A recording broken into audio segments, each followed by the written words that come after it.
And this is Starmer massively on the back foot. You know, his party is currently literally behind Reform in the polls, despite his enormous majority in the House of Commons. He's panicking, and they've rustled up this pathetic stunt.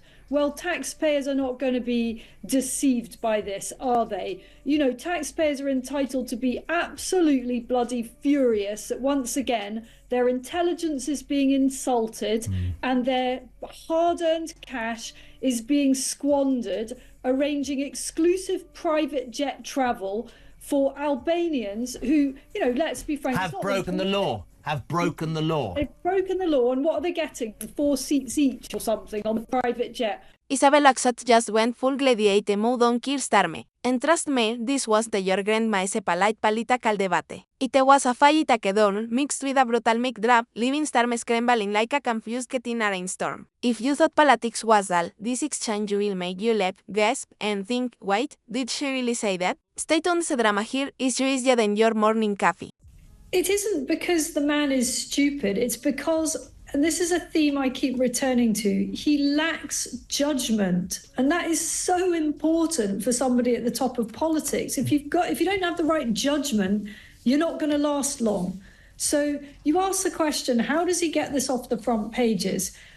Here's what I'm going to say about that. This is not going to go away until he reveals his secret. Yes. Now, I don't know exactly what his secret is, but he sure as hell has got one or more secrets, and they relate in some way to Lord Ali and to his family. Keir Starmer walked into British politics like a man who thought a spreadsheet and a lukewarm cup of tea could start a revolution. Somehow, he managed to turn being leader of the opposition into what feels like a PowerPoint presentation on text codes. If case no vacancy, Starmer would be searching for spare change outside Westminster. Then came Isabel Oakeshott, the woman with the subtlety of a sledgehammer and the restraint of a toddler in a candy store. If Starmer thought he could mumble his way through another dull press conference, Isabel hyped armed with fireworks, sarcasm, and a verbal wrecking ball. He made light of it. He then did the rest of the speech without his jacket on, which is probably a better look for him anyway. He had less glitter on it, didn't he, basically? I mean, anyone who puts a shine on Keir Starmer,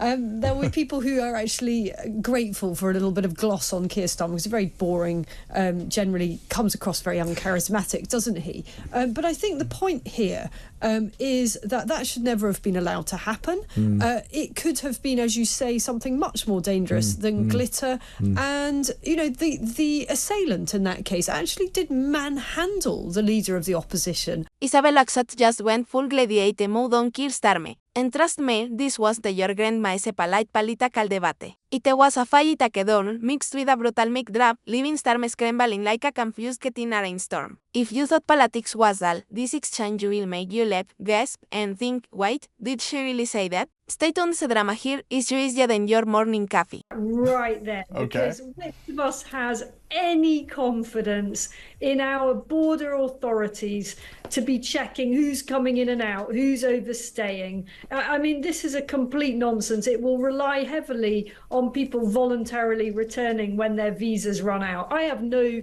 confidence whatsoever that this will be properly regulated, that the limits on it will be properly enforced. So what Starmer may well have done is open the doors to a whole other wave of immigration, and that is so politically dangerous for him. I mean, setting aside what it means for the country, it's really politically dangerous. Festa swingwe. Oakeshott started stating the obvious. Keir Starmer talks like a narrating a BBC documentary about glue drying. Seriously, his voice has the energy of a sack that is lost its partner in the wash. Isabel called it exactly what it is, a political background noise. Starmer doesn't just drone on, it drones down with. If there were a contest for turning excitement into dust, Keir would be knighted twice. Disintegrate really, really quickly. I thought that he was pretty weak once again. You know, each time he comes on, I'm afraid I see nothing that particularly impresses me. And trust me, I'd quite like to be impressed. You know,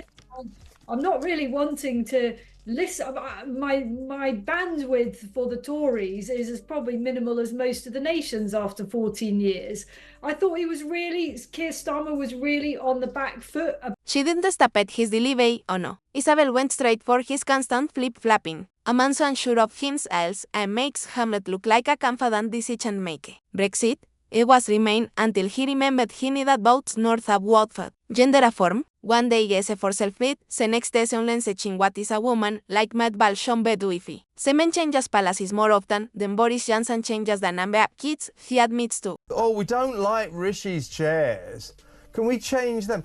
£28,643 on new chairs and new desks, furniture. That's outrageous, isn't it? I mean, these buildings are actually really small. You know, when you go into them, you would be struck by just how small they are. So there isn't actually room for that many chairs and desks. So I'm intrigued to know how many were purchased for these colossal sums. But it's very symbolic of the whole attitude to waste of taxpayers' money, isn't it? It's public money, your money, my money, all of our listeners' money. Yeah. And if you can't get a good deal on your home furniture, then what possible hope have you got a good deal of running the country and all the major things that you need to procure? You know, this should be the easiest task, you know, and I'm pretty sure Habitat would have done. Yeah. I don't think they needed to do it at all. And according to his indecision, with a grace of a lion tearing apart a slow-moving antelope. She said Starmer ese political campus spins like a broken weather vane in a storm. 1 minute ese promising a bold new future. Se next ese hedging harde de Navenke in 2008.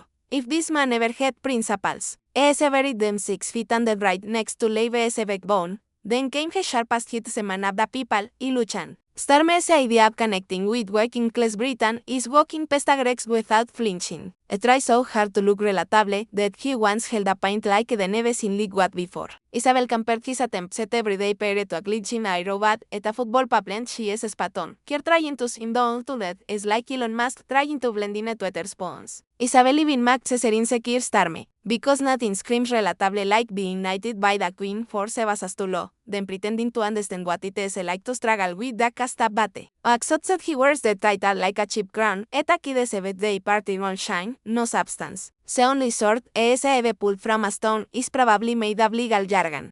I mean, brilliant breakthrough. 8 Albanian criminals. After 2 years. Bloody marvellous. What a fantastic use of taxpayers' money. And what the hell is the British taxpayer doing putting money into Albanian prisons? I mean, what? And why are we helping them net zero their police vehicles or prison vans or whatever that was? Just ridiculous. You know, we cannot be the kind of charity of the world. This just isn't sustainable.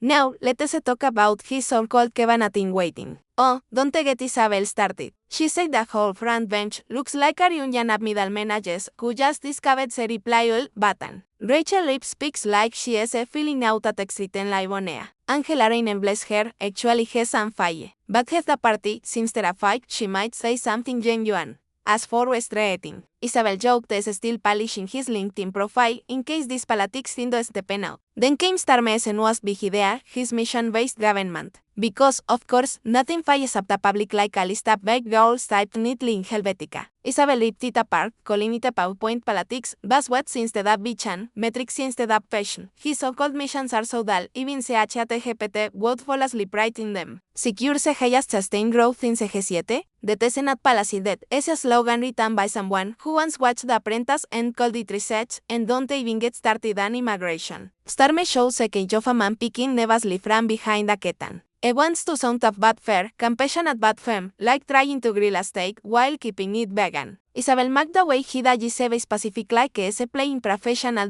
.heavy. One day ese pro refugee, the next ese understanding both the consents. The only thing Keir Starmer seems femme about is not being femme about anything.